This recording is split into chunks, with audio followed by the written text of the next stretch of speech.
Paramashivoham Om Nityananda Paramashivoham Om Nityananda Paramashivoham Om Nityananda Paramashivoham Om Nityananda.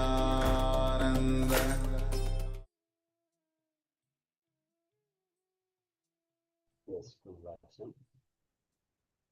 Slowly. Open your eyes. And once the light is readjusted the eyesight, let us take the second measurement of the size of the object. Let us gather the object so wherever we have placed it, whether 2-3 meters away, whether in the next room, a little far away from us, in the kitchen, wherever we place the object, let us now gather the object and let us take the second measurement of the object and see how we went for this round of manifestation.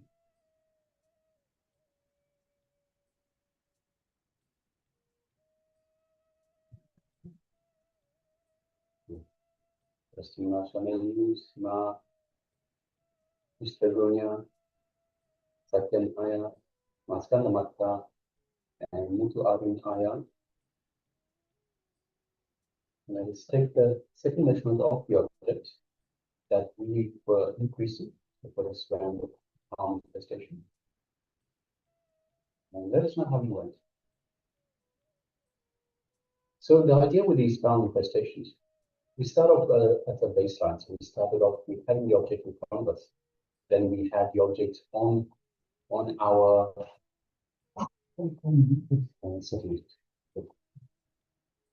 so we have, yes, we have a sharing from our standard market. It says I've grown 2.5, I think that's centimeters, right? Okay. 2.5 centimeters taller. Wow, that's amazing, huh? Congratulations, well done. So yes, well done, man. Congratulations. So we are moving further and further away. So we are making the challenge. We're challenging yourself more and more.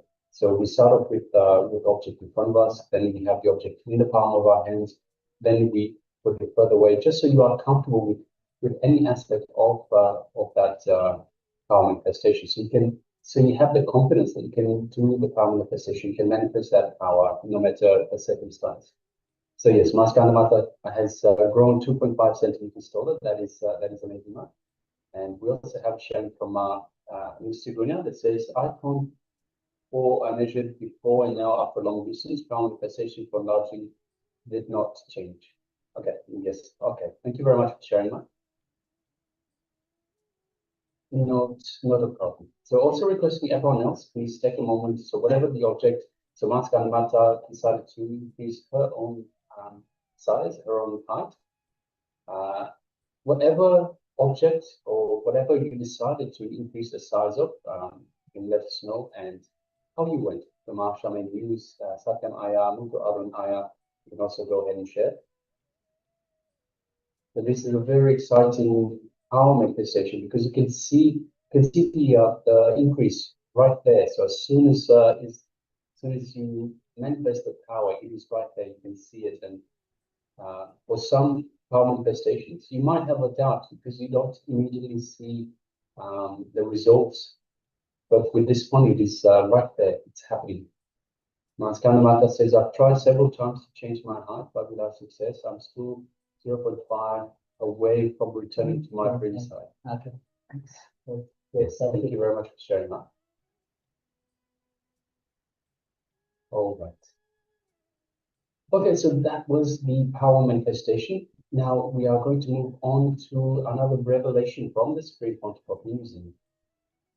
Establishing yourself in surrender. So today we have gone through, we have spoken about surrender, surrendering to the higher intelligence. Now we are talking about establishing ourselves in the very surrender. So requesting everyone, let us come to the space of listening. Sit comfortably with the head, neck, and spine in a straight line, and let us hear from the Supreme Pontiff of Hinduism. on this very topic. That's it. The mark of the modern sannyasi with a theft motion sensor and titanium superalloy casing. This is truly a danda of the 21st century, $21,000. Where is he? Oh God. Royal staff, gold plating, rubies and emeralds, platinum head, the best way to show off your wealth and status. Sannyasi shop is not responsible for the absence of wealth and status after purchase. $400,000. Security. No sannyasi should sleep unguarded with articles worth many thousands of dollars. Check out our new security system, motion sensor, sound alarm and many more gadgets to ensure your possession safely. $30,000. Antique king.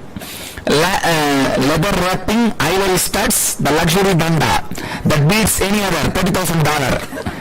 Kalpavaru, the wish-fulfilling danda, is equipped with a mini drinks cooler, lighter facilities, cigarette storage and much more. $45,000. That's SkyMall books, the effect of 1 gram of that. In the flight there is a SkyMall magazine. Healing danda. As its base is, it conceals a medicine chest and an aromatherapy generator to heal any illness. $30,000. Oh God, that's all. Wow, billion does lot.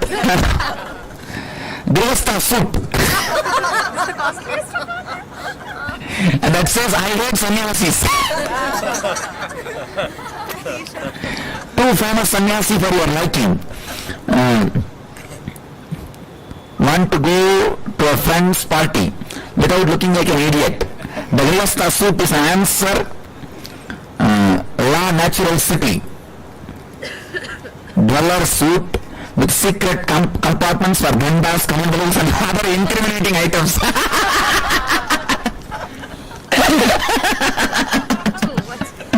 The Himalaya suit. The Himalaya is too cold for you. Try our new Himalaya suit. 3 layers of thermal synthetic wool, interpersed with electric heaters and layers of vacuum pack. Warning, wear above 20 degrees Celsius, minus 20 degrees Celsius, and risk of dying of heat.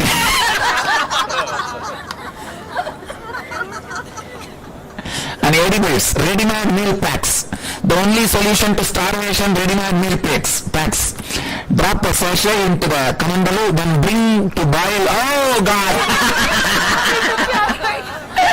My recipe. And then bring to boil and serve. Available in 6 flavors. Cheese, garlic, balls in the hot sauce, double fried chips, McDonald's burger. Chili mushroom, Manchurian, Rambi Ramisu. Rum, Buramisu and Kurkure Masa mix up. Especially made by brahmacharis. Tapas LSD. Wow. Trouble with concentration. I want your friends to be amazed at your concentration skills. Take Tapas LSD. 1 dose can isolate you from the world and draw you into yourself. When you awake, your friends will be gapping in amazement. $10,000. Note not to be used within 3 miles of a policeman. He did this in the bus stop. God, what creative these guys became. And he's telling, I'll take a printout and give. I can't give this. I said, this is original on pencil. You give it today. Hey, create a good shop. It will be really nice. Kalpatal Danda. And he has put a light, fan, cigarette smoker, liquor box, shower, everything in the Kalpatal Danda. Titanium Danda. Royal staff. Antique king.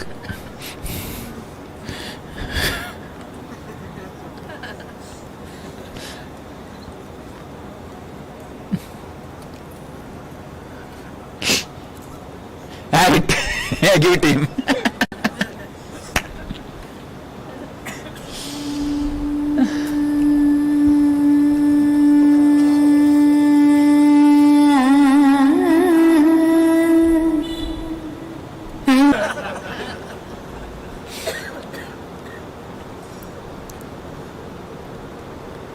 Vivekananda was sitting one day in the banks of Ganga in Calcutta. One lady, old lady, got washed away in the water. She was shouting, "Save me, save me." Vivekananda said, he was sitting with his swamis, brahmacharis. Whoever jumps and saves her, whether you save or get washed, I'll give you enlightenment. 12 fellows jumped. And finally they saved the old lady. And all 12 came out. He gave sannyas to all 12 of them immediately in half an hour. He gave them sannyas, and that all 12 became the first circle of his sangha. In the 12, I think 4 or 5 became successors, presidents of Ramakrishna Mission. He immediately gave them sannyas. He said, "You guys are much more worthy of sannyas." One lady gave sannyas to 12 people.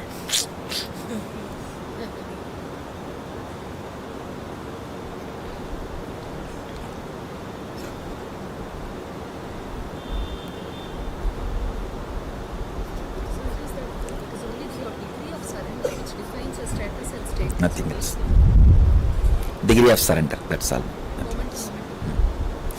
Maintaining surrender, that's what. Being established in this mood of surrender. Because these guys, they experience some time and run away. Like Ramakrishna says very beautifully, the mongoose in the village, they will go and hide in their holes. These village kids, to catch them, they will tie a rope in their tail and put a brick. Even if they go and hide, they will pull the rope and get them out of the hole. Same way, your engrams are like that stones. Attachment is that rope. Even if you go and experience surrender, that can just pull you out. That only you should take care. It's easy to experience surrender with you. That's what I am saying, no? No, not only that, even with me experiencing, if you are continuously experiencing, then no problem. Continuous experience, that's where continuously being established.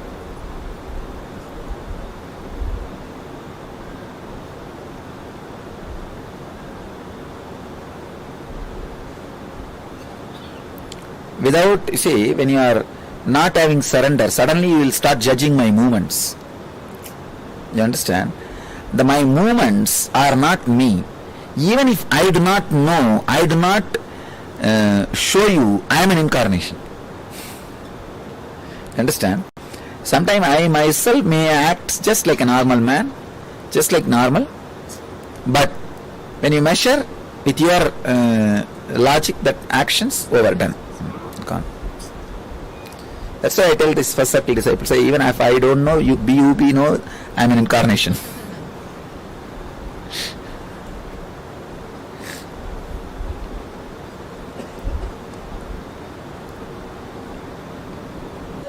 Do the scheduling. There was on the way one family who came. I didn't believe at all it will be open. You only told me all roads are closed. Swamiji told me, decide first place where you want to go. I'll open tomorrow. That's very what I said. Where you want to go, tell me, I'll open that tomorrow, immediately. And I heard somewhere after the Kedarnath was the first thing. Kedarnath, Swamiji want to go Kedarnath first. All right, go. After we came from Kedarnath, apparently we got And the day Swamiji landed in Rishikesh, rain stopped that day. And as soon as we started, it started raining. ஏடா 4 நாளைக்கு திறக்கான்னு சொன்னாங்கப்பா யமுனோத்ரி கங்கோத்ரி எல்லா ரூட்டும் Manishananda you told me 15 days at least it will take. Even the first road, he said it will take 4 days. I said nothing doing, tomorrow it will open. You plan and I told tomorrow where you want to go. You just show me. Actually, I told him to bring the map. And he brought the map. I just put my hand. It's all open. Now you black. Now you book. We should authorize as climate guru, Swamiji. No guru in the world can do this. No, actually, he showed me where the blackage, Swamiji, where it's all black and where you are supposed to go. I put my hand and it's all open. Now plan for it. All blacks are removed. Go over. Swamiji, the hotel fellow is telling it cannot be believed. It is Sakshat. I mean, really, he himself has come. That's why it is happening. What is there? You see, nature respects us. When we respect nature, we are the most ecological group who never disturb Ganga, Himalayas, who come happily and celebrate and go back. So nature respects us, that's all.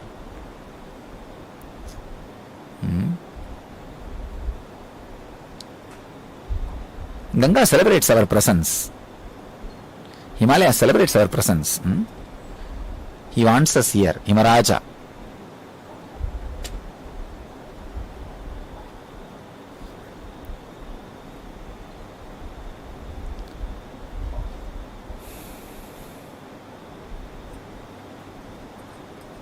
So you guys had this time darshan of Vyaskufa also. Vyaskufa, Saraswati, Ganesh Kufa. Ganesh also wrote in Vyaskufa only. Then he stayed there, rested there. After the tiredness of writing, he just slept there itself. Because that Pandit told us from up Vyas would talk and down Ganpati would No. write. He sat there only and wrote. He slept here. That's the story. That's why if you go into that cave and sit, you will feel, if you will hear the sound of an elephant roaring. When the elephant sleep, there will be mild sound. That sound will be heard. I limited songs. I hit my head to the rock. Too much it was shocked that it was too powerful. There's always rainfall near the source of sun. Yes. Oh, there's a rainfall. It is not source, it is disappearing into earth. See, source is from sky. When she landed, she disappeared into the earth with that force. Naturally, when the water comes, it makes a small dent in the. So it went so deep, and then after that, hitting the stones below, it came back and started flowing. That U part is Saraswati. That out part is Ganga.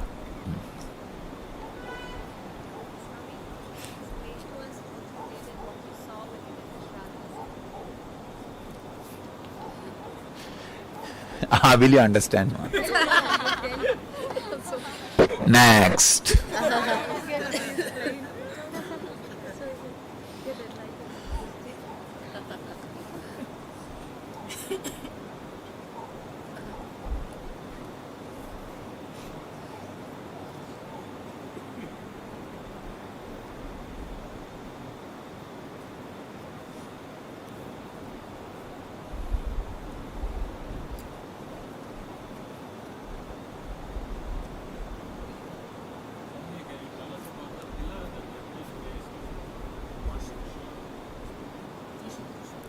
Trishul. I don't know much idea about it, but whatever they say seems to be believable, because that weight is standing but it is shaking. Really, I am surprised, because if it is installed strongly, it cannot shake, and if it is shaking, how long it can be standing? It is standing. At least last 10 years I have seen it standing. 1999 I have seen. And 1995 I have seen twice. So from 95 now 15 years. I don't know. That may not be true, but its standing is really surprising. And it is heavy. That heavy, if it is installed nicely, it will not shake. If it is not installed, will not stand. Is it not? And how technically they managed both, we don't know.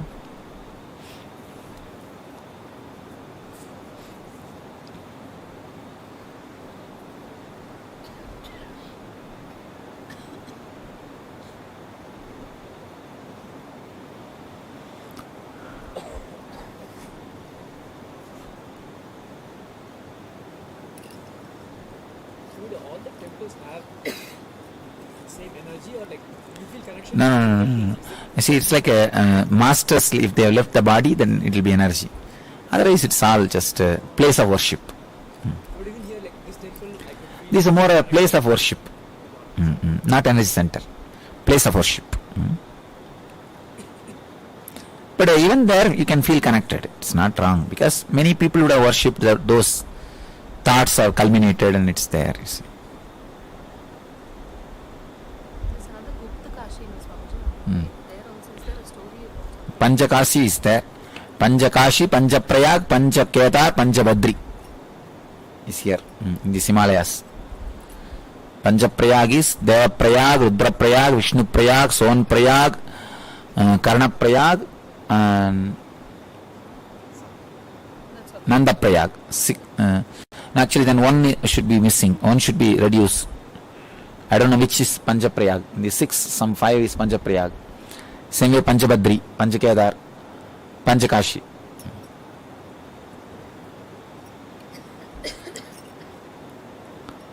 In Himalayas alone. In all over India, 12 Jyotirlinga and 12 Prayagas are there. They say that Pandavas first came to meet Shiva there. Oh. Went away from there because he didn't want to. They destroyed their own kin, so he didn't want to meet them there. So he went to Kedar and then They ran behind Kedar Pindi.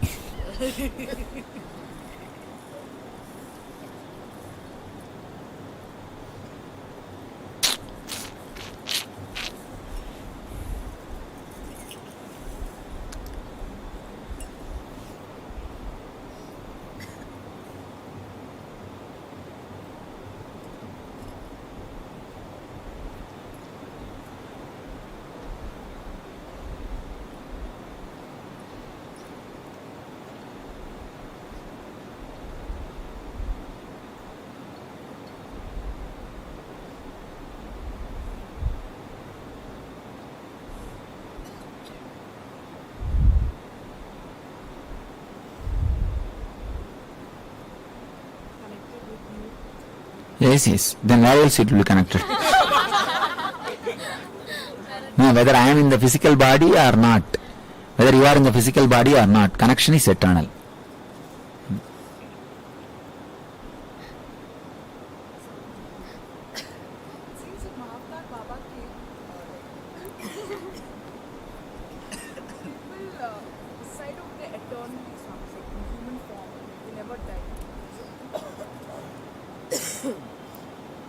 There is a group of people.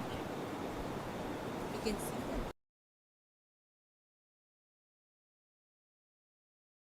is the way the master teaches the level disciples. And this is the way the disciples learn among themselves. Third, this is the way the opposite ideology persons were made to understand the truths. Fourth, this is the only way the religious terrorism was avoided in Vedic tradition. We never won over the sword. We never waged war with the sword. It was all with the clear, friendly, convincing arguments. The non-violent strength of the Vedic tradition is built on spiritual debate. You will not find stories like this master took a sword and rode on the horse, went with millions of people and killed the opposite king or the religious leader and converted that whole crowd into his religion. No. He goes with a palm leaf and with a deep peace, few shaved head disciples, sits with the opposite religious leader on and on and on for days. And I want you to know about one of the important spiritual debate happened in the Vedic tradition, which rewrote the history of Vedic tradition between Shankara and Mandana Mishra. That was the turning point of the Vedic tradition, because Vedic tradition was slowly getting lost in rituals, just the outer physical doing. Slowly the attention is getting diverted towards that direction, then the inner enlightenment science. So this debate was the greatest turning point, happened to the Vedic tradition. The rules of the debate is, Both of them will have lotus garlands. And Mandana Mishra's wife is a judge.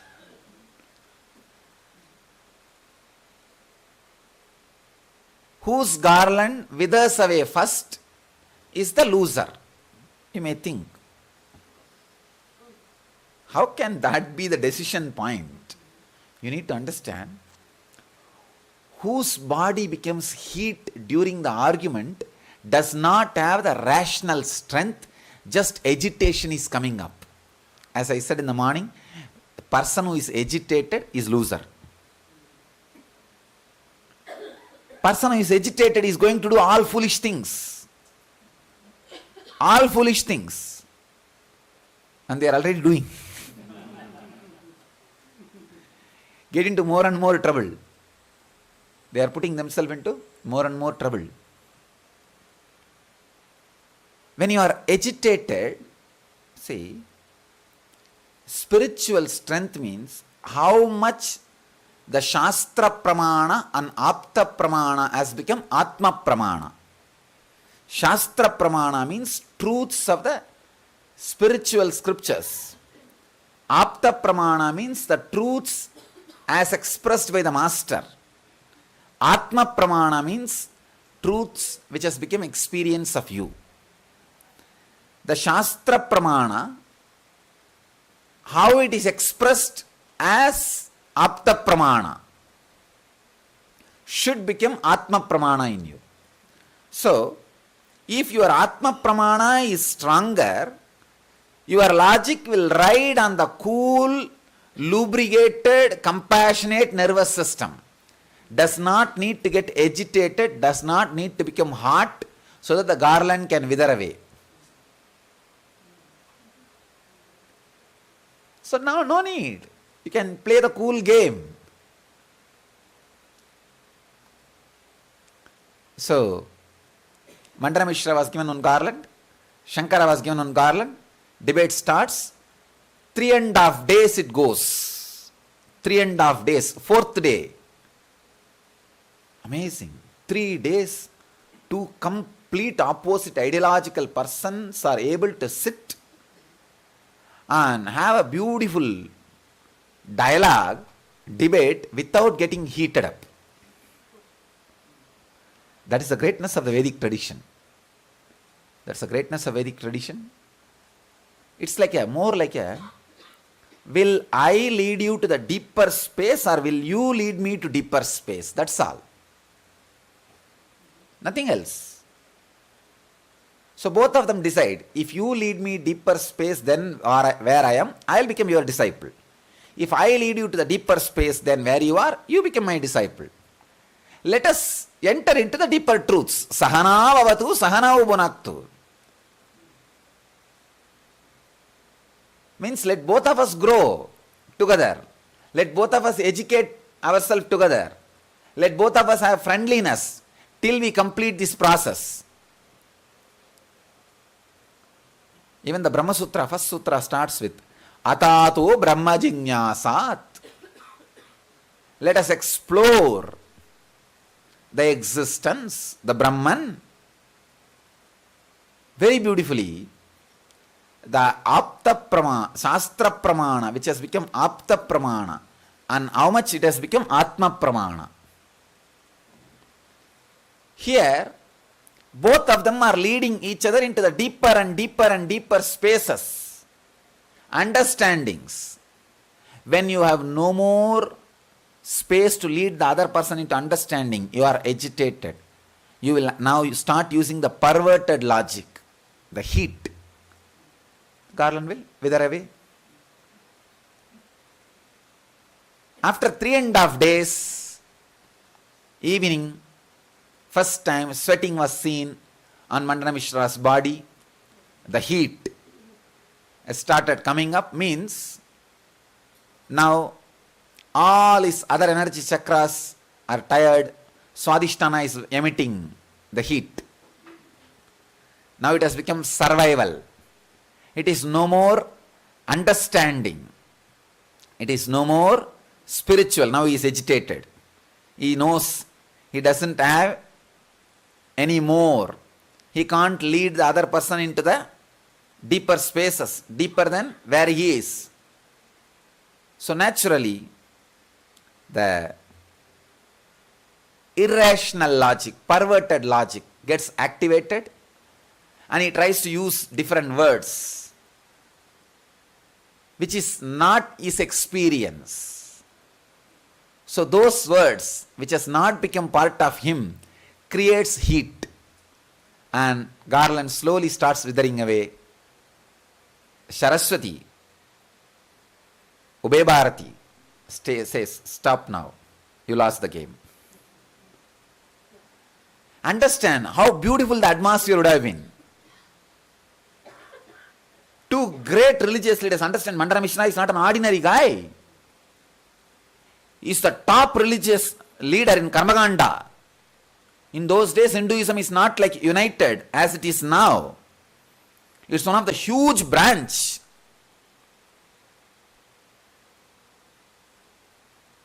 The ritualism is conquering, trying to conquer the science part of the religion. So it's a fight between socio-political rules and research and development science. The spiritual science and socio-political rules. Huge fight. But happening without even a flower, garland getting heated up.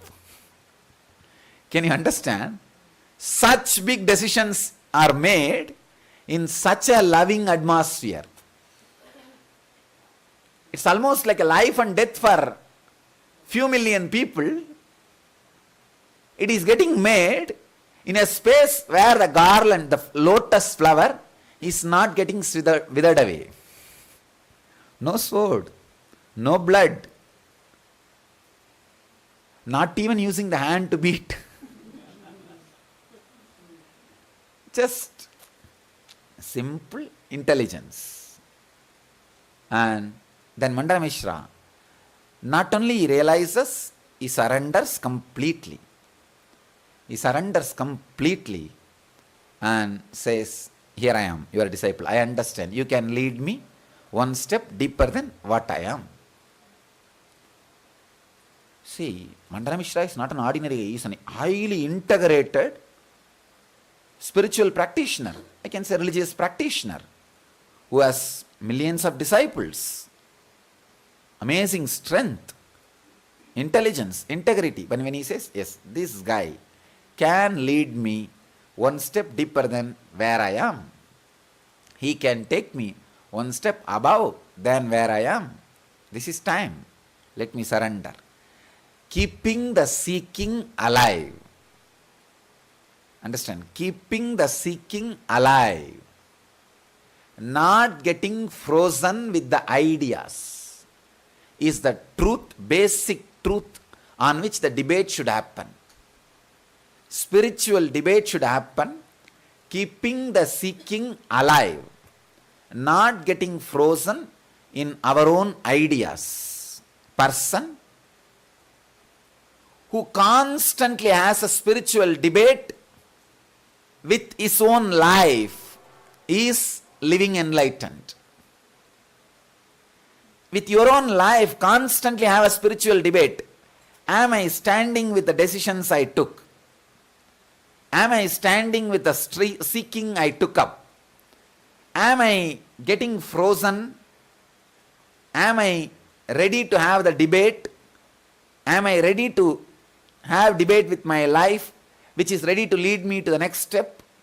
Am I keeping my seeking open? Am I keeping my surrender alive? Or am I slowly, see in the Ganges, some dirt will slowly get into the bank and get settled. Means stopped moving, stopped flowing, stopped living. Spiritual debate is something which makes your seeking alive, which makes your surrender alive, which makes the whole thing alive, keeps the enlightenment Ganges flowing in your system intensely. Remember, when you do the debate, the garland on your neck should not get heated. Maybe we can have thermometer. Because you guys are not going to sit for 3.5 days. Garland may wither away. So you should have the thermometer or pulse monitor. Pulse monitor. That's the right thing. Your pulse should be balanced. It should be completely based on your Atma Pramana.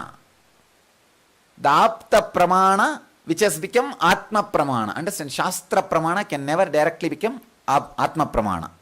That's the biggest thing. Shastra Pramana is only to inspire you. Apta Pramana only give experience. And how much the Apta Pramana became Atma Pramana. So, when it is purely from Atma Pramana, there is no loser. If you lose, naturally, the person who wins is going to lead you much deeper experiences. So you are winner. If you are winner, the person who lost, you are going to lead that person into the deeper and deeper spiritual experiences. Again, you are a winner. Spiritual debate is a space where it is win-win situation. There is no loser. In Indian tradition, spiritual debate was one of the backbone, as I said, in 4 level. Master, to transmit the truths to the new disciples.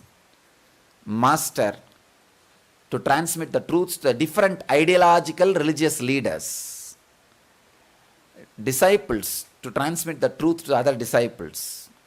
And one leader, to transmit the truth to other leader. In 4 ways it has been used.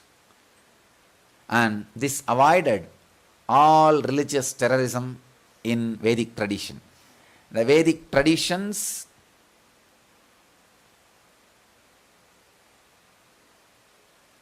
extraordinary strength is spiritual debate.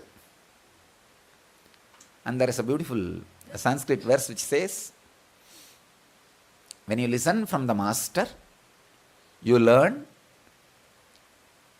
1/4. When you have a debate among yourself, you will learn 1/4. When you do the smarana, you learn the 3rd quarter. When you start teaching, you learn the 4th quarter. When you listen from the master, 25%. When you do debate among yourself, second 25%. When you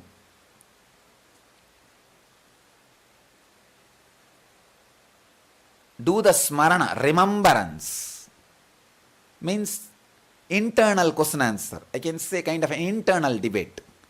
The 3rd 25%. When you start teaching, the 4th 25%. That is the way the truths are learned. So, you guys have heard. Now I lead you guys to the second 25%. We will have spiritual debates. This is the truth of spiritual debate in Indian tradition. I think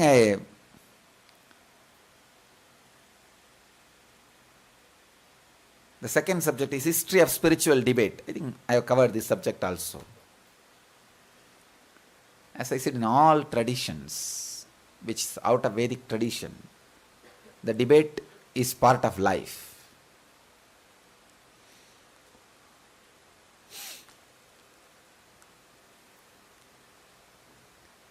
I can see very clearly how Mandana Mishra and Shankara would have had the debate, and how Shankara had debate with many of the Buddhists and conquered, and how many Buddhists like Nagarjuna had debate with Shankarites and conquered. You may think, then what is truth? Suddenly when Shankara represents, Advaita wins. When Nagarjuna represents, Shunyatva wins. Then which is reality, which is truth? Understand, the person who is experienced is reality, not the ideas. Shankara was able to lead Buddhists one step deeper in Buddhism than where they are. So he won. Nagarjuna is able to lead Shankarites one step deeper into Advaita where they are. So he wins. So truth is one. Who is able to lead you one step deeper wins. So spiritual debate is more like a place where the person who can lead you one step further than where you are is identified and the help is taken.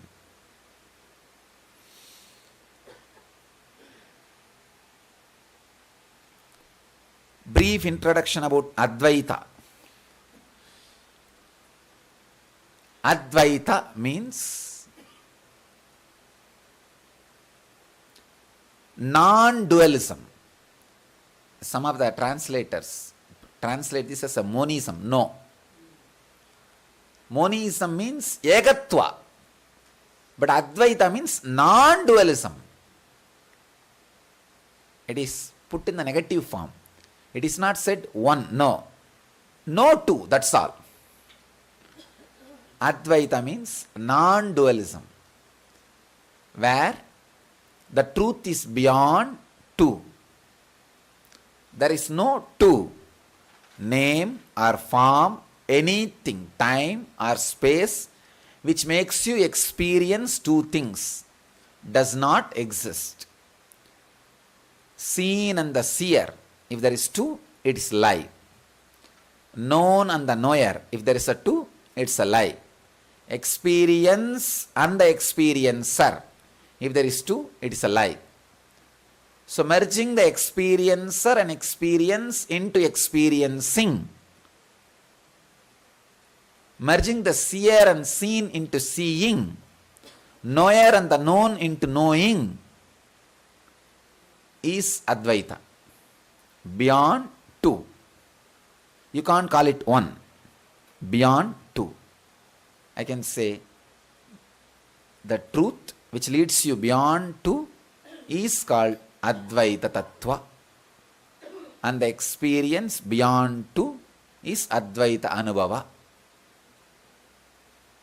The master who leads you beyond the two is Advaita Acharya. Dvaita.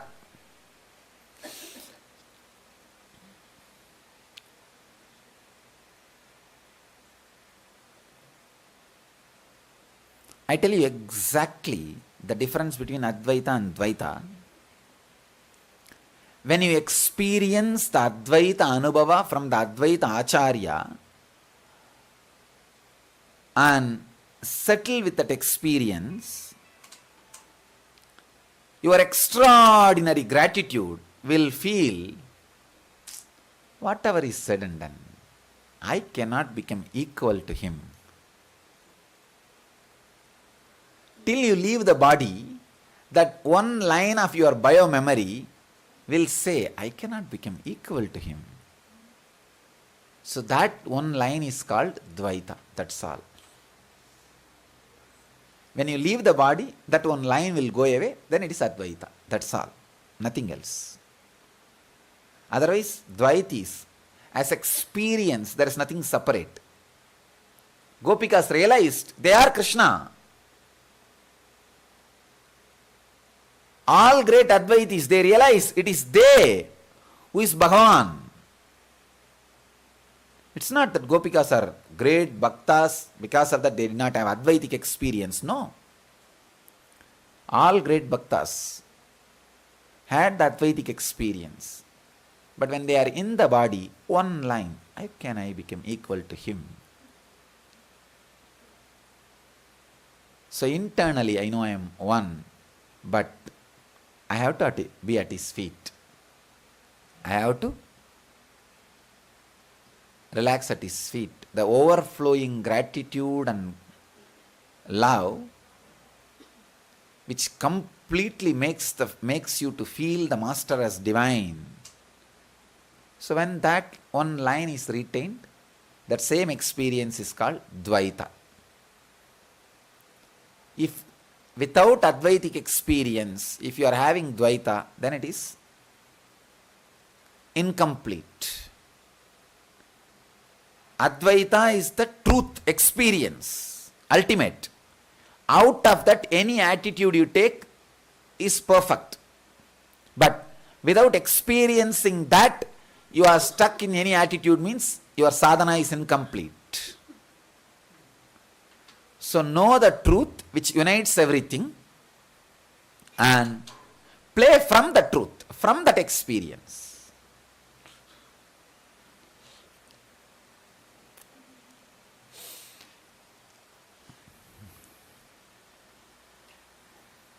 Visishtadvaita means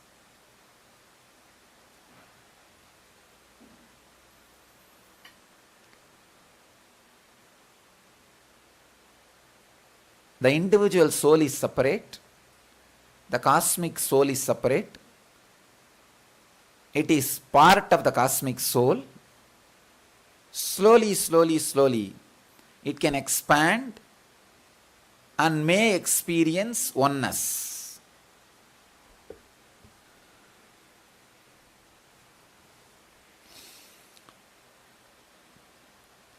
One funny thing is, even in Visishtadvaita, there are millions of subsects. Different beliefs. Like one group of Visishtadvaitis believe the individual soul, the cosmic soul, and the Maya, all three are eternal. Some believe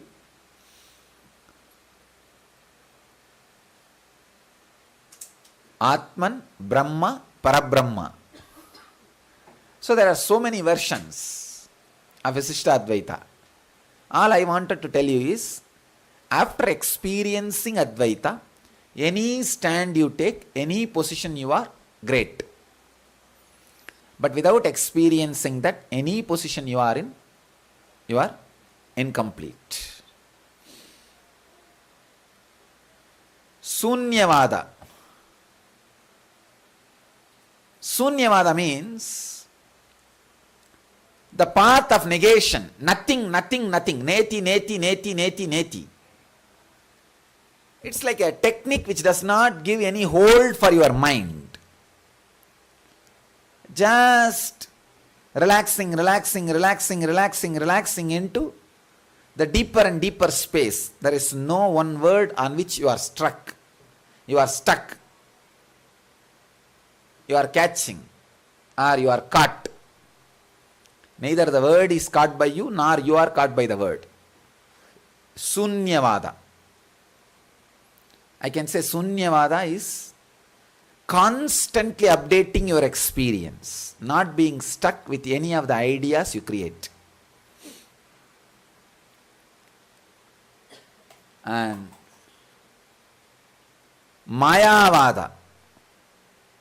Mayavada is something like whatever you know, including the idea of enlightenment, is illusion.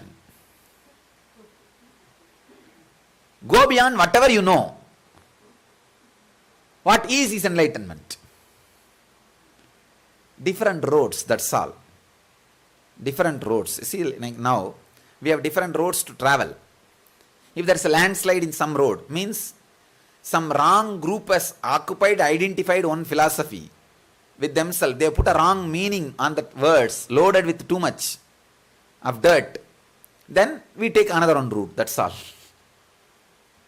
We take another one route. Sometime the Sunyavadis are loaded with too much dirt. Then come on, take the route of Mayavada. Mayavadis get loaded with too much dirt. Then come on, let us take the Advaitavada.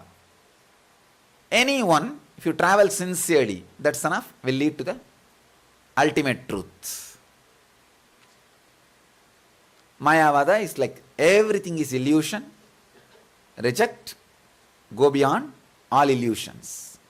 Ajatavada means unborn. Unborn. nothing ever happened. Nothing ever happens and nothing ever happened. Ajata. This whole thing is unborn.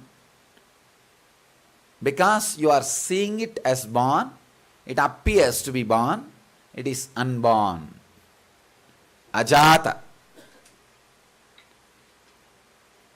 So, if you decide to see this whole thing as one more dream, you will be awakened.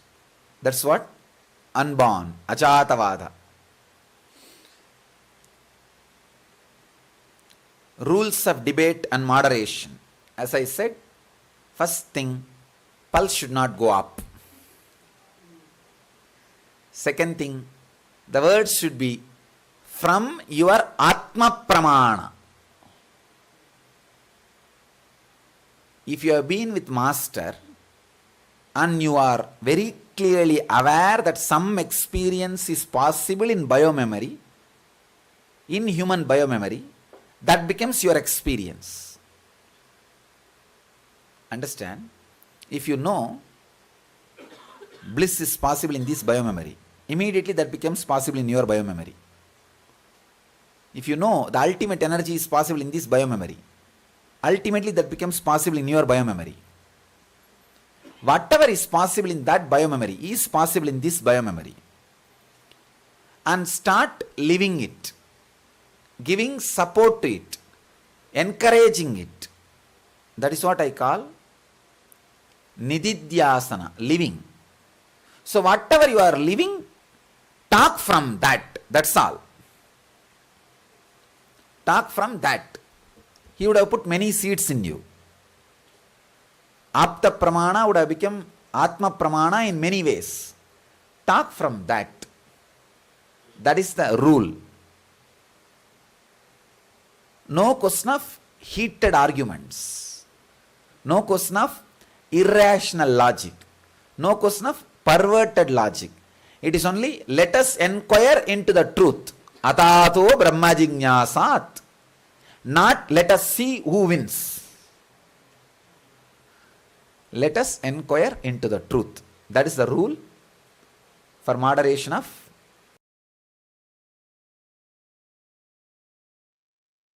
yes. Atato Brahma Jignasa. So keep the seeking alive. Only when you have that seeking alive, you are ready to go deeper into it. What as Swamiji was sharing through the experience or through the stories of Manda Mishra and Shankara.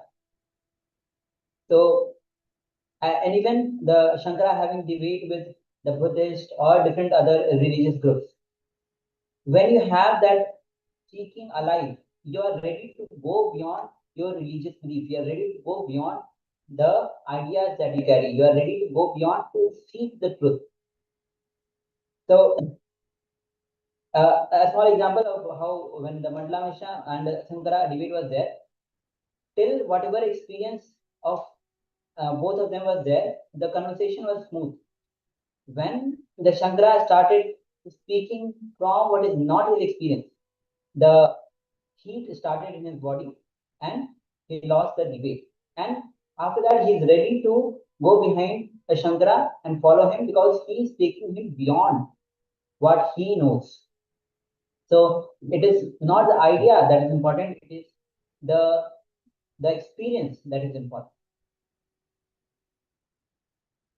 So with this, we'll be now entering into the internalization exercise on how to surrender. Yes, let us have a look at what is the source of the ego and arrogance. So the I that you experience is from mind. So Swamiji tells us clearly, the I you experience is from mind. But due to the delusion of lust, you start feeling the mind is from I. So vice versa, that the mind is from I, and constantly try to legitimize decisions of mind as decisions of I. So we're going to enter into this internalization exercise, looking in how often we are attributing our decisions of mind to decisions of I. So for example, some small chemical imbalances in your body, hormonal imbalances in your system, if they decide something, it is decisions of mind, not decisions of I. Because it is my system, it is my chemical imbalance, my body. But we pick these decisions and attribute them to I, and start thinking it is decision of I, and then we execute. So once again, it is when the experience of mind we attribute to experience of I. So again, we're talking about my body, we're talking about my system. So chemical imbalances in the body, hormonal imbalances in the system. It is my system, it is my body, it is not I. I am not the body, I am not my system. I have the body, I make use of the body, but I am not the body. So this is where the ego comes in, this is where the arrogance comes in. And we attribute these decisions of mind to decisions of I. So let's start having a look at how many times we attribute our decisions of mind with decisions of I. So requesting everyone who can get a piece of paper, pen and paper, and write these down. We'll display a slide for you. So let us begin. Let us take a few minutes and have a work through this internalization exercise. Let's begin.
how to go beyond, how to go past your ego, arrogance, and incompletions of I and mine.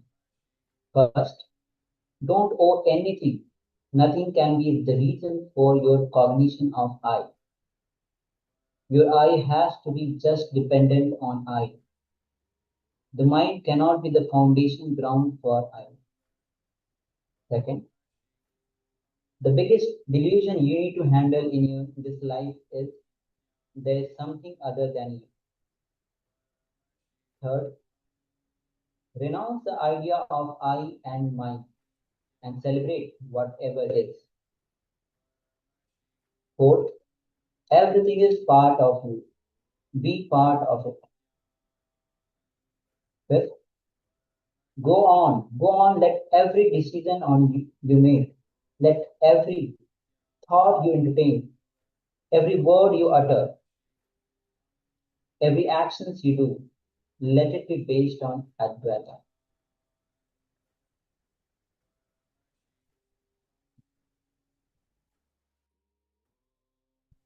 So let us now write this down, requesting everyone get a pen and paper and write down these five rules, how to go past ego. So let us begin.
awareness.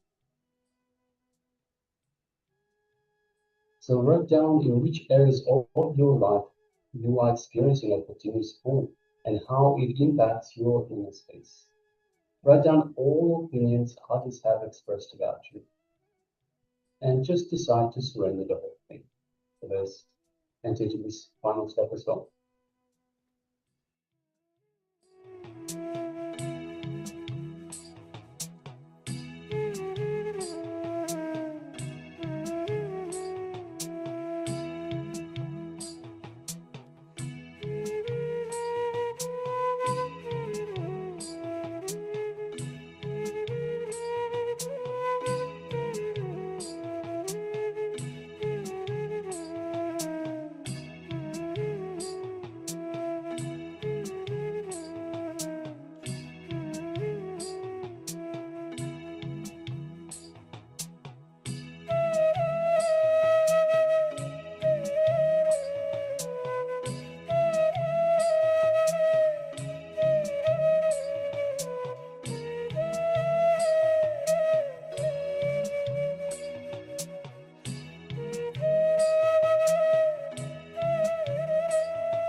So you can relax now.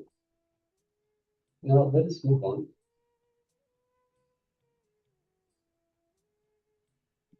And have a look at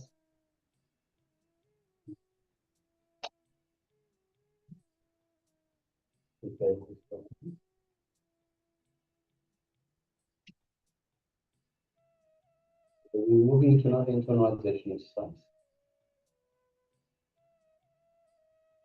Just a moment.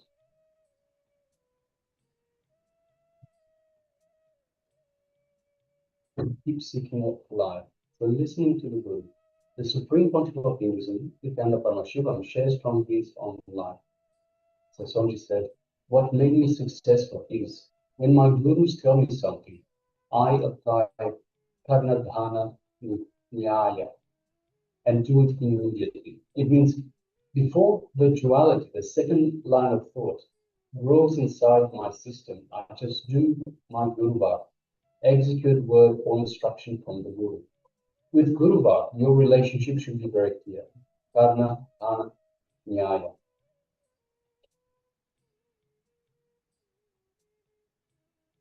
So we'll be entering into the exercise. Take one instance of your life and from your understanding, how you broke a pattern by following Guru Bhakti in your life. So let's enter into this step. Once again, I'll be actually displaying this exercise for all of you. So take any one instance in your life and from your understanding, how you broke a pattern by following Guru Bhakti.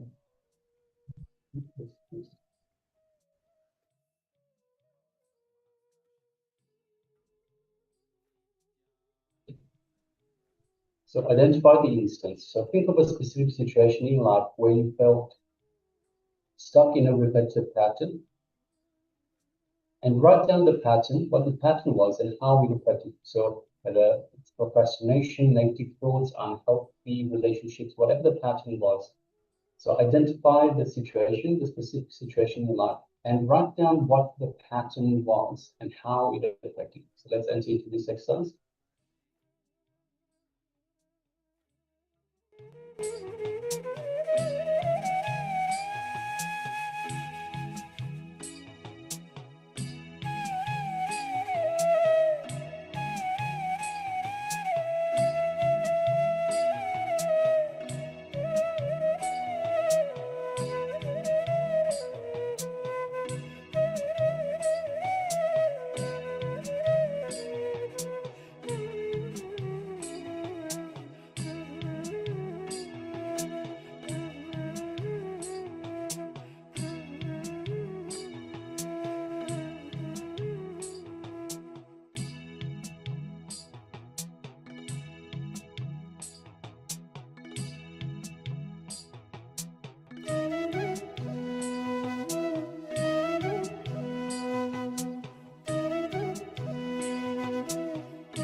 So now recall the Guru Bhakti. Identify a specific saying or teaching from Guru Bhakti that resonated with you at the time you decided to make a change. Write down the saying and how you understood it in the context of your situation. So for example, the Guru Bhakti might have been a journey of 1,000 miles begins with a single step.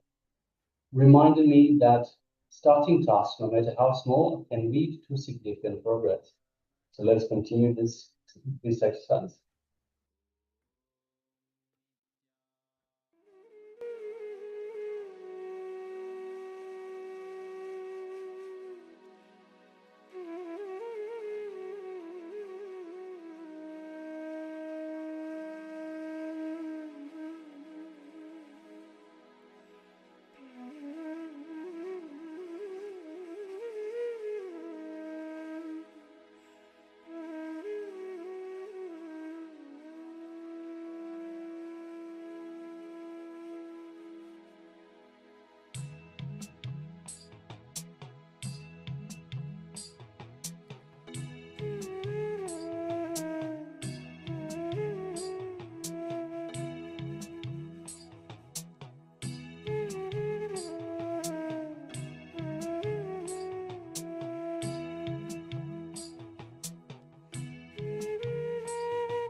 Now, reflect on how you applied this teaching to break the pattern. What action did you take? Write down the steps you took as influenced by the Guru. For example, you might say that I started by breaking my assignment into smaller tasks. Instead of looking at the entire project, I focused on completing just the first section of each day. So let's reflect on how you applied this teaching to break the pattern. And what action did you take? Write down the steps you took as influenced by the Guru. Let's continue.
Now evaluate the outcome.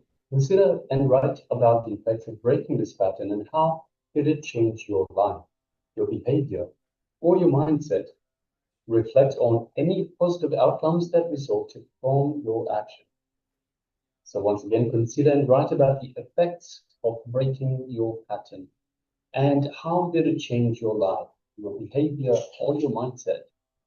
Reflect on the outcomes that resulted from your actions. So for example, by completing tasks gradually, I reduced my stress and received better grades. I felt more in control and motivated for future assignments. So let's continue.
Now summarize the experience and what you learned from it.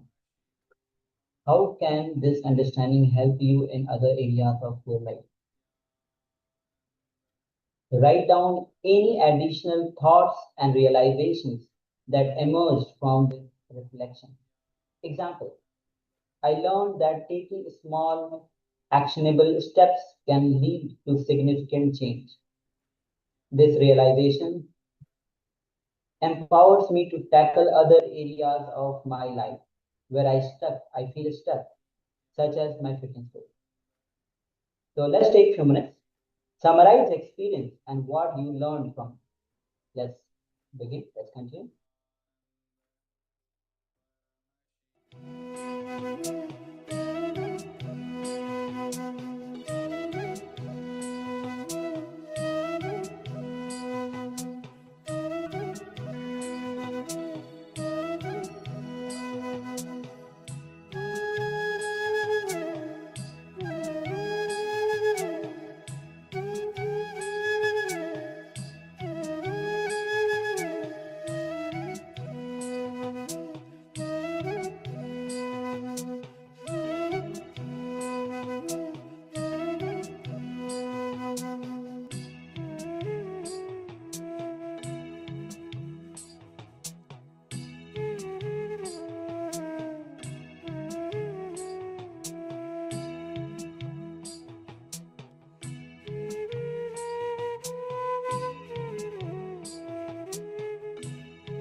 All right.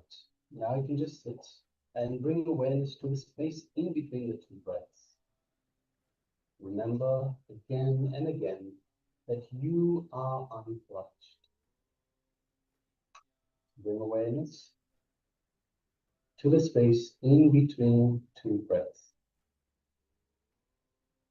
Remember again and again that you are untouched.